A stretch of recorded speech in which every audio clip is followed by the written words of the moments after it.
Alone. You are not alone. As long as the United States stands, and we will stand forever, we'll not let you ever be alone. Most importantly, I know the recent terrorist assault on the people of this nation has left a deep, deep wound. More than 1,300 innocent Israelis killed, including at least 31 American citizens by the terrorist group Hamas. Hundreds of young people at a music festival. The festival was for peace, gunned down as they ran for their lives. Scores of innocents, from infants to elderly grandparents, Israelis and Americans, taken hostage. Children slaughtered, babies slaughtered, entire families massacred. Rape, beheadings, bodies burned alive. Hamas committed atrocities that recall the worst ravages of ISIS, unleashing pure, unadulterated evil upon the world. There's no rationalizing it, no excusing it, period. The brutality we saw would have cut deep anywhere in the world, but it cuts deeper here in Israel. October 7th, which was a sacred Jewish holiday, became the deadliest day for the Jewish people since the Holocaust. It has brought to the surface painful memories and scars left by millennia of anti-Semitism and the genocide of the Jewish people. The world watched then, it knew, and the world did nothing. We will not stand by and do nothing again. Not today, not tomorrow, not ever. To those who are living in limbo, waiting desperately to learn the fate of a loved one, especially to families of the hostages, you're not alone. We're working with partners throughout the region, pursuing every avenue to bring home those who are being held captive by Hamas. I can't speak publicly about all the details, but let me assure you, for me, as the American president, there's no higher priority than the release and safe return of all these hostages. To those who are grieving, a child, a parent, a spouse, a sibling, a friend, I know you feel like there's that black hole in the middle of your chest. You feel like you're being sucked into it. The survivor's remorse, the anger, the questions of faith in your soul. Staring at that empty chair, sitting Shiva. The first Sabbath without them. They're the everyday things, the small things that you miss the most. The scent when you open the closet door. The morning coffee you shared together. The bend of his smile, the perfect pitch of her laugh. The giggle of your little boy, the baby. For those who have lost loved ones, this is what I know. They'll never be truly gone. There's something that's never fully lost. Your love for them and their love for you. And I promise you, you'll be walking along some days and say, what would she or he want me to do? You smile when you pass a place that reminds you of them. That's when you know. When a smile comes to your lips before a tear to your eye, that's when you know you're going to fully make it. That's what will give you the fortitude to find light in the darkest hours. When terrorists believe they could bring you down, bend your will, break your resolve. But they never did, and they never will. Instead, we saw incredible stories of heroism and courage, of Israelis taking care of one another, neighbors forming watch groups to protect their kibbutz, opening their homes to shelter survivors, retired soldiers running into danger once again, civilian medics flying across rescue missions, and off-duty medics at the music festival caring for the wounded before becoming a victim himself. Volunteers retrieving bodies of the dead so families could bury their loved ones in accordance with Jewish tradition. Reservists leaving behind their families, their honeymoons, their studies abroad without hesitation, and so much more. The State of Israel was born to be a safe place for the Jewish people of the world. That's why it was born. I've long said, if Israel didn't exist, we'd have to invent it. While it may not feel that way today, Israel must again be a safe place for the Jewish people. And I promise you, We're going to do everything in our power to make sure that it will be. 75 years ago, just 11 minutes after its founding, President Harry S. Truman and the United States of America became the first nation to recognize Israel. We've stood by your side ever since. We're going to stand by your side now. My administration was in close touch with your leadership from the first moments of this attack. We're going to make sure we have what you need to protect your people, to defend your nation. For decades, we've ensured Israel's qualitative military edge. And later this week, I'm going to ask the United States Congress for an unprecedented support package for Israel's defense.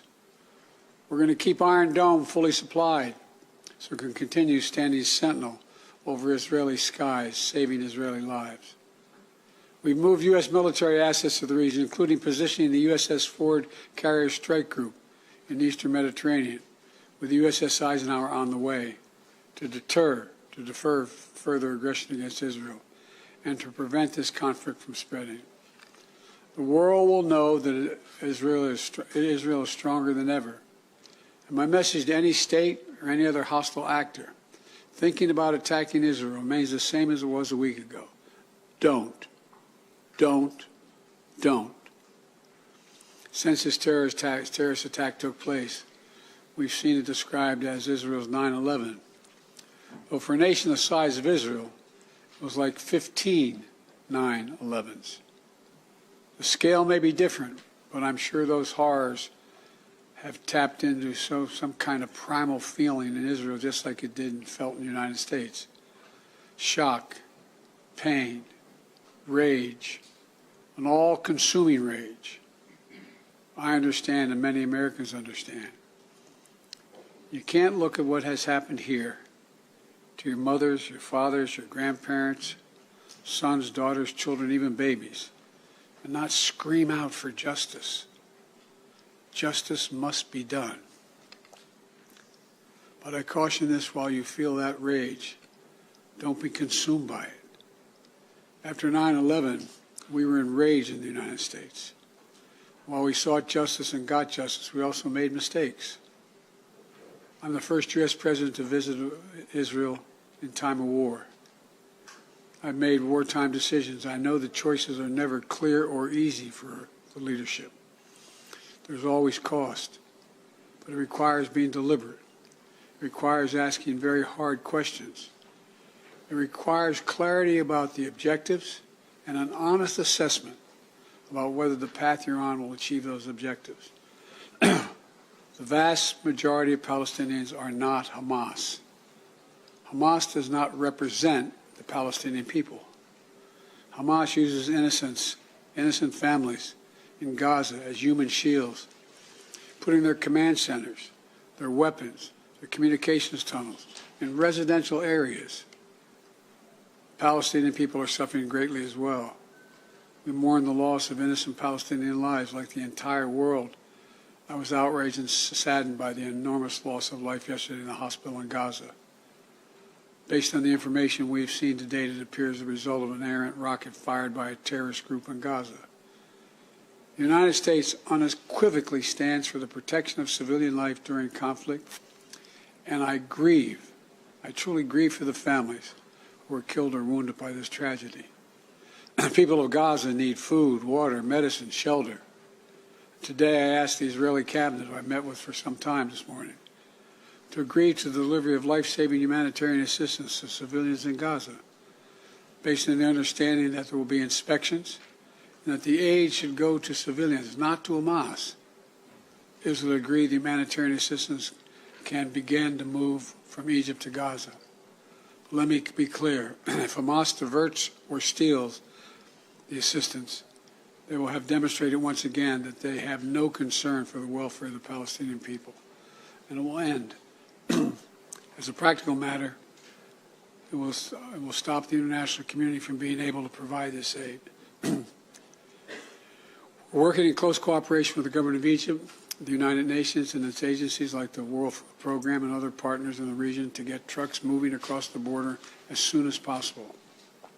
Separately, I ask Israel that the global community demand that the International Red Cross be able to visit hostages.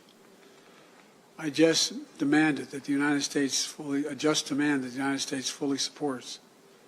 Today, I'm also announcing $100 million in new U.S. funding for humanitarian assistance in both Gaza and the West Bank.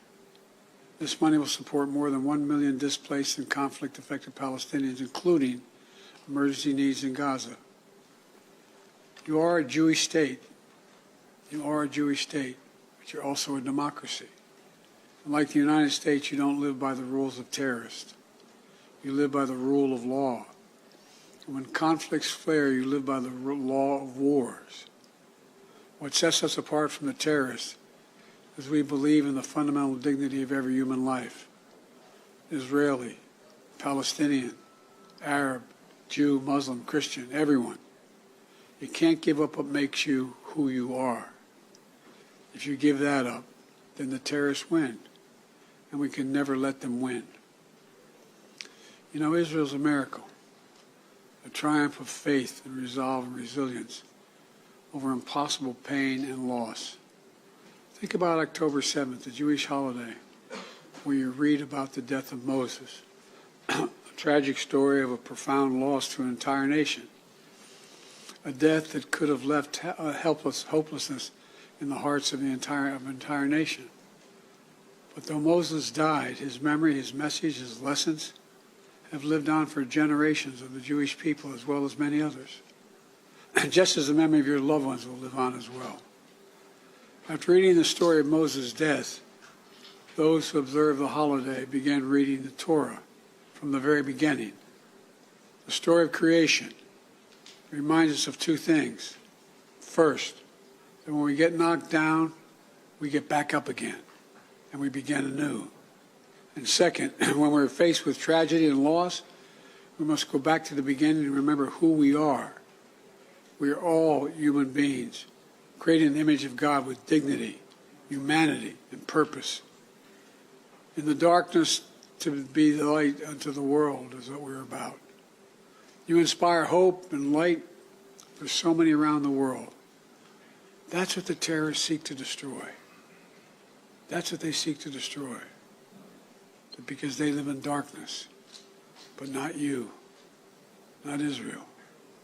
Nations of conscience like the United States and Israel are not measured solely by the example or power. We're measured by the power of our example. That's why, as hard as it is, we must keep pursuing peace. We must keep pursuing a path so that Israel and the Palestinian people can both live safely, in security, in dignity, and in peace. For me, that means a two-state solution. We must keep working for Israel's greater integration with its neighbors. These attacks have only strengthened my commitment and determination and my will to get that done. I'm here to tell you the terrorists will not win. Freedom will win. So let me end where I began. Israel, you're not alone.